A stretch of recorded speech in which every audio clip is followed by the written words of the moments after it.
नमस्कार दोस्तों, कैसे हैं आप लोग। आर्थिक घटनाक्रम का पहला पार्ट हमने किया था, जिसके अंतर्गत 50 प्रश्न हमने डिस्कस किया था। आज ये दूसरा पार्ट है, दूसरा चैप्टर है और इसके अंतर्गत भी 50 प्रश्न हम करने जा रहे हैं। जो 50 प्रश्न हमने डिस्कस किए थे वो आपके सामने हैं।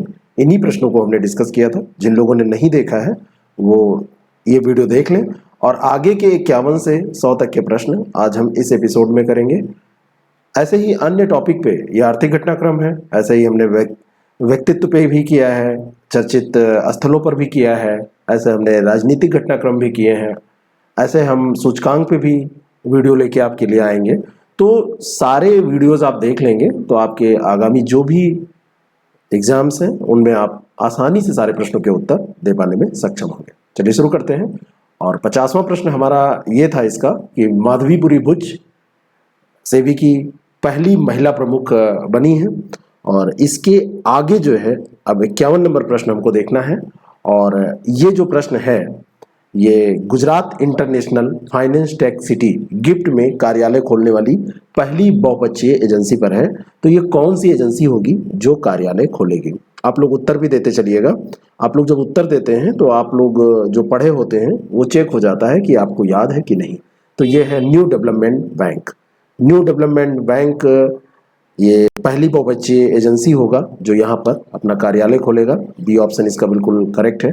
और ब्राजील, रूस, भारत, चीन और दक्षिण अफ्रीका जो ब्रिक्स देश हैं उन्होंने मिलकर 2014 में इसकी स्थापना की थी और तब से ये काम कर रहा है। इसका जो मुख्यालय है वो संघाई में चीन में है। मार्कोस प्राडो ट्राइजो इसके अध्यक्ष हैं। ब्रिक्स ने इसकी स्थापना की थी। डेट आपसे अगर पूछ लिया जाए तो 15 जुलाई को इसकी स्थापना 2014 में की गई थी। अगला जो प्रश्न है, एनएसओ ने 2021-22 में भारत के सकल घरेलू उत्पाद की वृद्धि को कितना अनुमानित किया है। ये आंकड़े याद रखिएगा।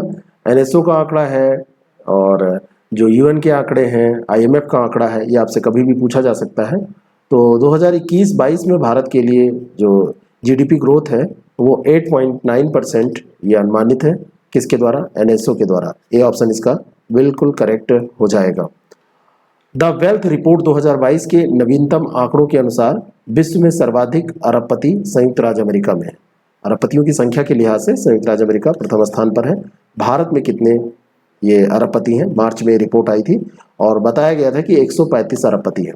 ऐसे प्रश्नों पर ध्यान रखना, अलग अलग संस्थाओं के आधार पर आंकड़े पूछे जाते हैं, अलग अलग महीनों के आधार पर। तो कौन से आंकड़े आपसे पूछ लिए जाए कुछ निश्चित नहीं है। जहां पर कुछ अपडेट हुआ है उसको भी मैंने कंसीडर करने की पूरी कोशिश की है। मार्च 2022 में निम्नलिखित में से किसे अंतर्राष्ट्रीय ऋण एजेंसी का उपाध्यक्ष नामित किया गया? अंतर्राष्ट्रीय ऋण एजेंसी जिसको आप कह सकते हैं कि पूरा विश्व स्तर पर सबसे ज्यादा जो देशों को ऋण देने वाला कार्य है वो यही एजेंसी करती है। तो विश्व बैंक के भारत निदेशक थे जुनैद कमाल अहमद, इन्हीं को अंतर्राष्ट्रीय ऋण एजेंसी का उपाध्यक्ष नामित किया गया है। और बहुपक्षीय निवेश गारंटी एजेंसी जो मीगा है उसका नेतृत्व अब ये करेंगे। तो जुनैद कमाल अहमद, बी ऑप्शन इसका बिल्कुल करेक्ट हो जाएगा। स्टैंड अप इंडिया योजना कब प्रारंभ की गई थी? जब कोई योजना चर्चा में रहती है 5 अप्रैल 2022 को। अभी इसने 6 साल पूरे किए हैं। अगर ये 6 साल आप याद रखेंगे तो आप इससे कैलकुलेट कर सकते हैं कि 2016 में 5 अप्रैल को ये योजना शुरू की गई थी और 2025 तक स्टैंड अप इंडिया को अभी बढ़ा दिया गया है। कमेंट करके जरा बताना कि स्टैंड अप इंडिया किस समुदाय के लिए है, किस ग्रुप को ये टारगेट करती है, इसका टारगेटेड ग्रुप कौन सा है। अगला जो प्रश्न है, वित्त वर्ष 2022 में भारत का व्यापार घाटा ट्रेड डेफिसिट कितना बढ़ा है? बढ़ा कितना है ये आपको बताना है। तो कितनी बढ़ोतरी हुई है, बढ़ोतरी होके कितना हुआ है, ये दूसरा प्रश्न बनेगा। तो सरकारी आंकड़े जो हमारे जारी किए जाते हैं उनमें से ये सब महत्वपूर्ण प्रश्न बनते हैं। तो भारत का व्यापार जो असंतुलन है, संतुलित नहीं है, असंतुलित है, तो ये 87.5% बढ़ गया। और अगर आपसे पूछ लिया जाए कितना हो गया है तो 192.41 बिलियन डॉलर ये हो गया है। लेकिन बढ़ोतरी कितनी हुई है? 87.5%। एशियाई विकास बैंक ने वित्त वर्ष 2023 के भारत की अर्थव्यवस्था में कितनी वृद्धि का अनुमान लगाया है? 2023 के लिए कितना ये अनुमान लगाया है एडीबी ने, एशियाई विकास बैंक ने? तो ये अनुमान है 7.5% का। एशियाई विकास बैंक की अगर बात हम करें तो 68 देश हैं इसमें। 1966 में इसकी स्थापना हुई थी, 19 दिसंबर को इसकी स्थापना हुई थी। मांडियोंग फिलीपींस में इसका मुख्यालय है, फिलीपींस याद रखिएगा मुख्यालय के लिए।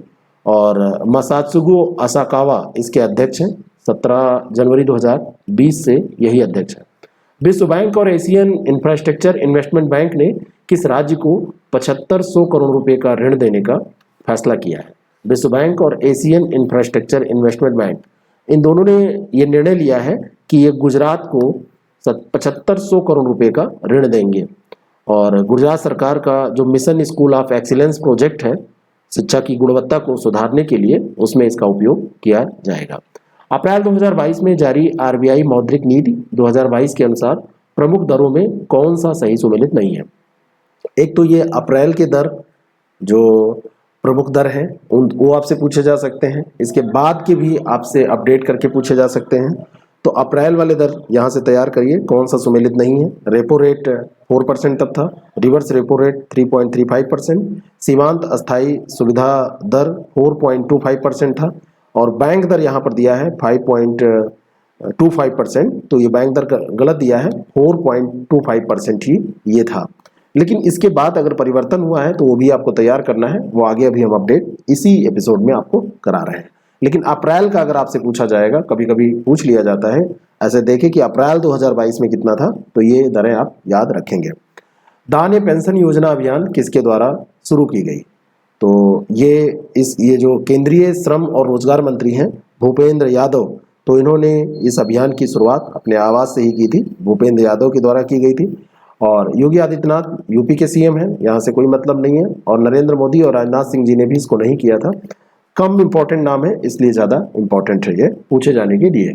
फाइनेंशियल एक्शन टास्क फोर्स की स्थापना कब की गई थी? ग्लोबल जो मनी लॉन्ड्रिंग है और टेररिस्ट फाइनेंसिंग के लेवल पे जो रिपोर्ट जारी होती है, तो टेररिस्ट फाइनेंसिंग वॉचडॉग और global money laundering financial action task force, ये सब मिलकर ये रिपोर्ट जारी करते हैं। अभी इसने क्या किया था, पाकिस्तान को ग्रे लिस्ट में बनाए रखा था और ये चर्चा में आया था। तो आपसे पूछा जा सकता है कि इसकी स्थापना कब हुई थी? तो 1989 में इसकी स्थापना की गई थी। और इसमें जो सदस्य हैं वो 39 हैं, और इसका जो मुख्यालय है वो कहाँ है? पेरिस में, फ्रांस में इसका मुख्यालय पड़ता है। टी राजा कुमार सिंगापुर के ये मूल रूप से हैं, और ये इसकी अध्यक्षता इस समय कर रहे हैं। मार्च 2022 में एंटी मनी लॉन्ड्रिंग और एंटी टेररिज्म फाइनेंस एजेंसी का फाइनेंशियल एक्शन टास्क फोर्स का अध्यक्ष किसे नियुक्त किया गया? तो ये वही प्रश्न है जो मैंने अभी आपको बताया, टी राजा कुमार, और ये बिलोंग करते हैं सिंगापुर से। कहाँ से बिलोंग करते हैं? सिंगापुर से। अगला जो प्रश्न है, विश्व व्यापार संगठन WTO ने 2022 तक वैश्विक व्यापार वृद्धि कितनी रहने का अनुमान लगाया है?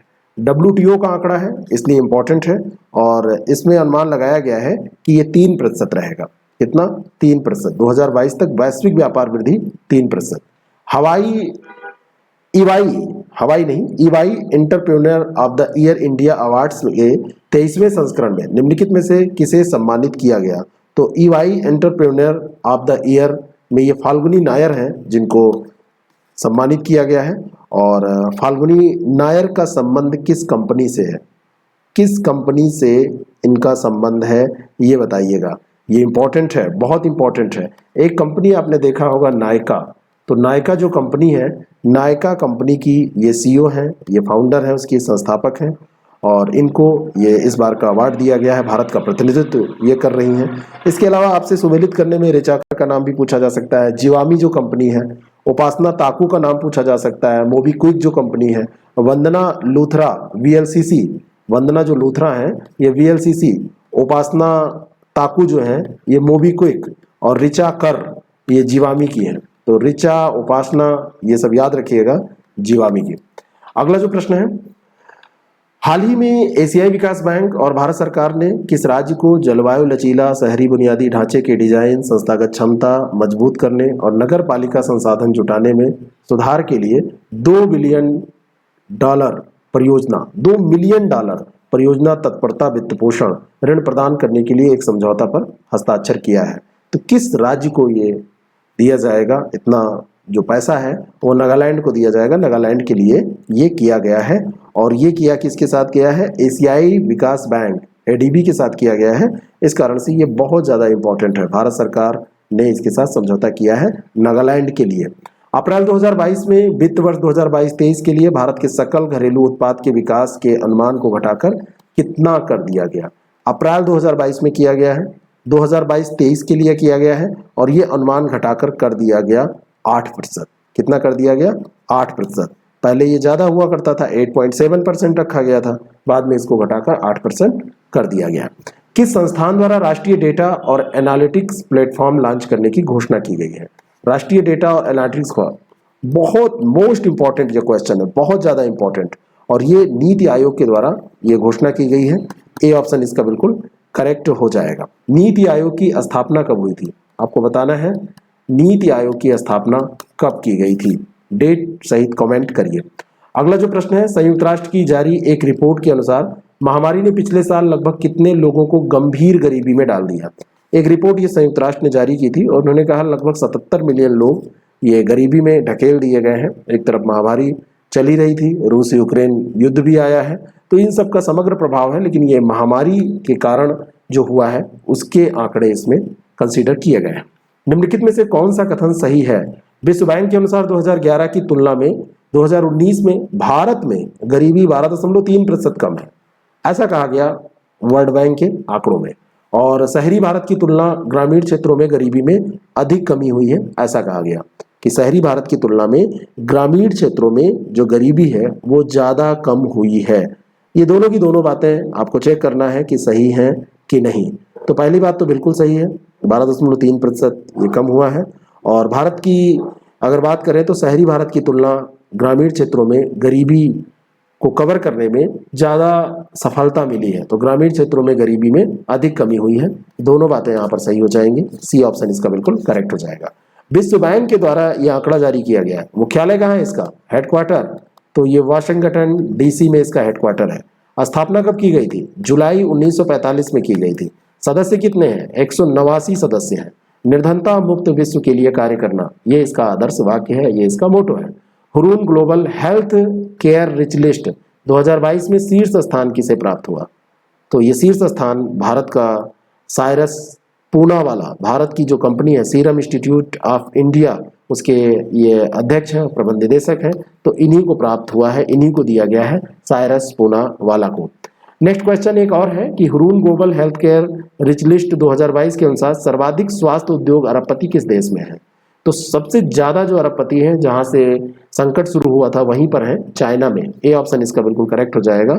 और चाइना के बाद में सेकंड नंबर पर यूएसए, थर्ड पर स्विट्जरलैंड, चौथे पे जर्मनी है और भारत की जो रैंकिंग है वो 5th है। केवल 9 अरबपति जो हेल्थ केयर से जुड़े हुए हैं, जिन्होंने आप कह सकते हैं कोरोना के दौरान जब दवाओं की बात आई, कोरोना के दौरान जब सैनिटाइजर की बात आई, कोरोना हेल्थ सेक्टर से ये लोग आगे बढ़े हैं और अमीर आदमी बन गए हैं। आपदा में अवसर, विश्व बैंक ने 2022 के लिए वैश्विक विकास दर अनुमान को घटाकर कितना कर दिया है?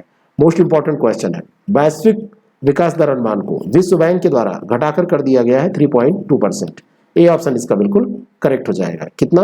3.2%। अभी पूछा गया था WTO, तो 2022 का WTO का पूछा जाएगा अगर आपसे, तो WTO ने कहा है 3% और इसने क्या कहा है? 3.2%। तो दोनों को ध्यान में रखिएगा, क्या पूछा जा रहा है आपसे उसी के अनुसार उत्तर टिक कीजिएगा।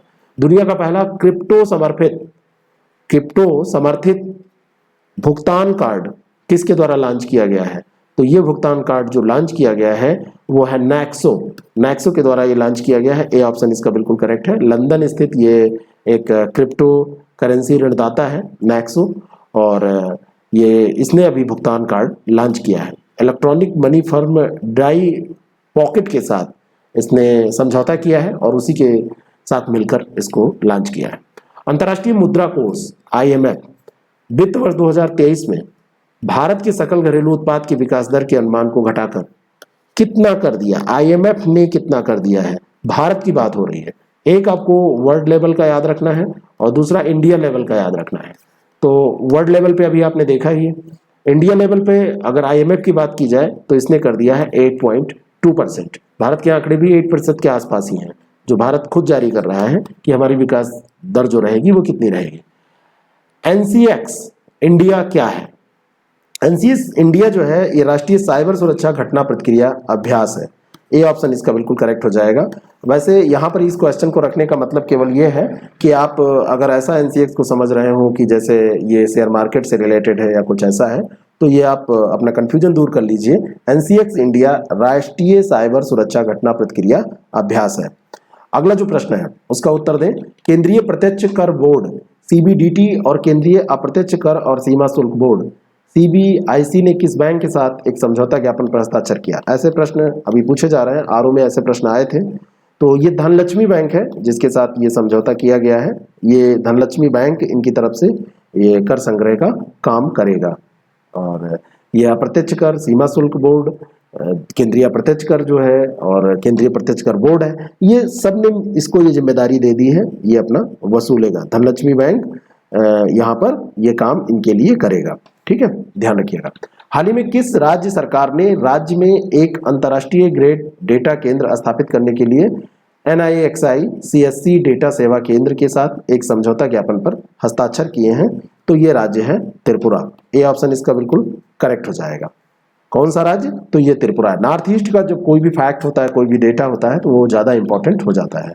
Stockholm International Peace Research Institute ने भारत को शीर्ष आयातक के रूप में दर्ज किया। उसने कहा कि भारत जो है वो शीर्ष आयातक है। भारत सर्वाधिक आयात किस देश से करता है? तो ये जो आंकड़े जारी किए गए हैं ये आर्म्स के बारे में है, आपको पता ही होगा आर्म्स के बारे में ये आंकड़े हैं। और इसमें कहा गया है कि भारत सबसे ज़्यादा रूस से आयात करता है। बी ऑप्शन इसका बिल्कुल करेक्ट है। भारत सूची में सबसे ऊपर है, 85% 3 देशों से ये करता है। 85% की बात की जाए तो ये केवल 3 देशों से, इसमें से 46% ये करता है कहाँ से? रसिया से। 27% ये करता है फ्रांस से और 12% ये करता है कहाँ से? ये आपका करता है यूएस से। तो ये 85% पूरे का केवल 3 देशों से ही ये कर लेता है आयात। और भारत आयात तक बहुत बड़ा बन गया है और अपनी शक्ति को ये बढ़ा रहा है। सुफिन ई कॉमर्स प्लेटफॉर्म किस कंपनी के द्वारा लॉन्च किया गया है? तो ये लार्सन एंड टुब्रो का प्लेटफॉर्म है। लार्सन एंड टुब्रो ये जो कंपनी है इसी का सुफिन ई कॉमर्स प्लेटफॉर्म है। और ये बहुत सारे औद्योगिक उत्पाद और सेवाओं को बेचने का काम करेगा एक ऑनलाइन प्लेटफॉर्म के माध्यम से। कौन सी संस्था अखिल भारतीय घरेलू उपभोक्ता व्यय सर्वेक्षण आयोजित करती है?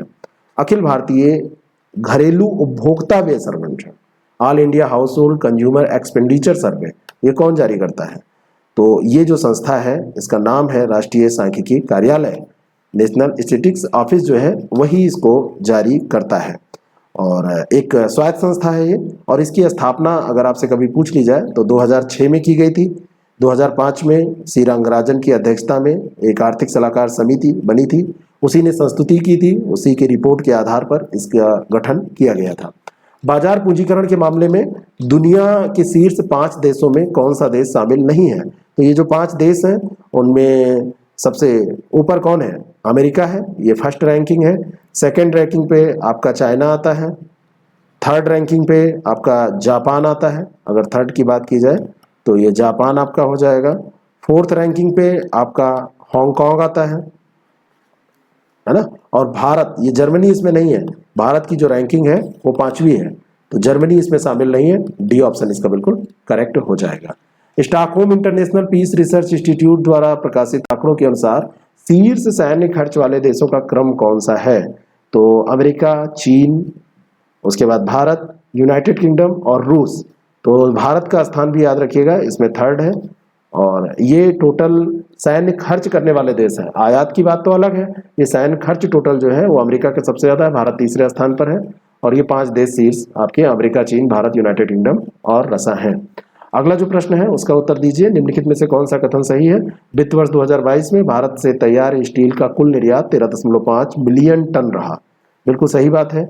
विश्व का सबसे बड़ा स्टील उत्पादक देश अमेरिका है, तो ये गलत बात है क्योंकि सबसे बड़ा जो स्टील उत्पादक है वो चीन है, सेकंड स्थान पर आपका भारत है और थर्ड स्थान पर आपका जापान है। तो फर्स्ट, सेकंड और थर्ड ये 3 देश हैं, तो दूसरा गलत हो जाएगा। ए ऑप्शन इसका करेक्ट हो जाएगा। हुरून ग्लोबल रिच लिस्ट 2022 में शीर्ष स्थान किसने हासिल किया? अप्रैल में ये लिस्ट जारी की गई, अप्रैल या मई में भी हो सकता है, कब जारी की गई थी। हो सकता है इसी बीच की है।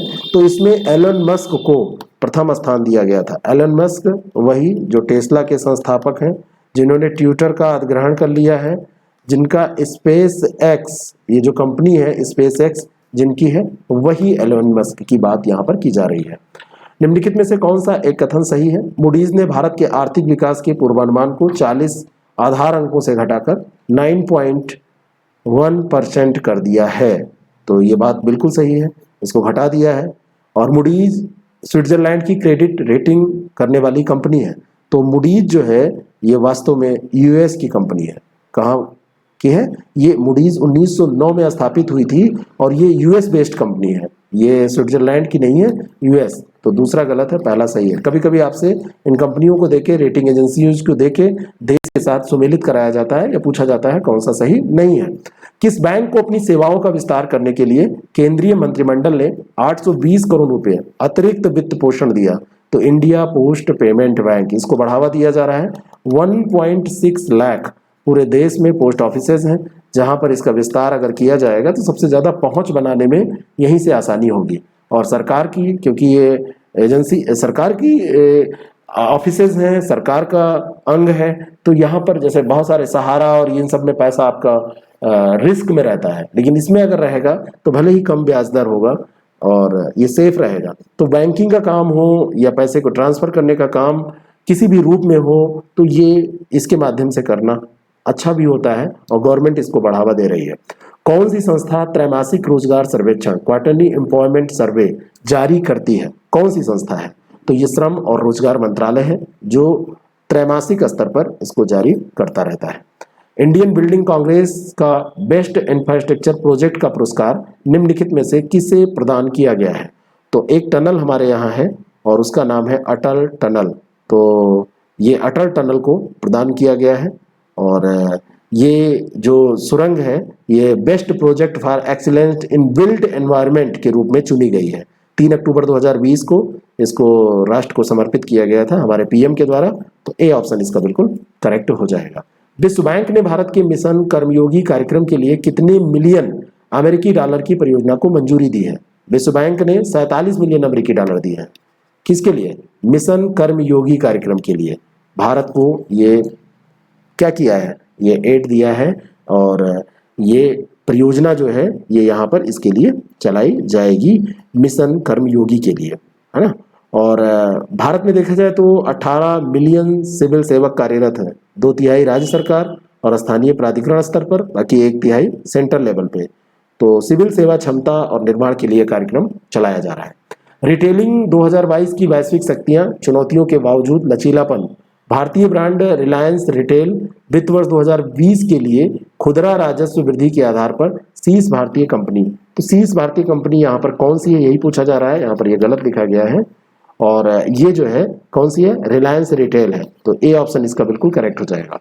वर्ल्ड लेवल पे आप देखेंगे तो वर्ल्ड लेवल पर वॉलमार्ट आएगी, लेकिन भारत में आप देखेंगे वॉलमार्ट जो है वो वर्ल्ड लेवल पर आएगी, लेकिन इंडिया में रिलायंस रिटेल सबसे पहले। हर जगह तो आप रिलायंस ही आप देखेंगे। कुछ दिन बाद आपको मिलेगा कि आप एक पेन भी खरीदने जाएंगे तो रिलायंस की ही आपको न नजर आए हो। सब्जी भी रिलायंस बेच रहा है, कपड़ा भी रिलायंस बेच रहा है, जितने भी और डेली यूजेज के सामान है वो बेच ही रहा है सारे प्रोजेक्ट। इनके जो अब नए प्रोजेक्ट जो लॉन्च हो रहे हैं वो व्यक्ति की जो नीड है, डेली नीड्स, उन नीड्स के अकॉर्डिंग ये लोग लॉन्च कर रहे हैं। तो अब ये केवल महज मोबाइल फोन या बड़ी बड़ी इंडस्ट्री है, अब डेली यूज की जो चीजें हैं तो उन प्रोडक्ट्स को ये टारगेट करके चल रहे हैं सारे प्रोजेक्ट इनके। देखिए अभी जो नए आ रहे हैं, निम्नलिखित में से किस भारतीय बैंक ने एमएसएमई के लिए open for all digital ecosystem launch किया है? एमएसएमई के लिए किस भारतीय बैंक ने किया है ओपन फॉर ऑल?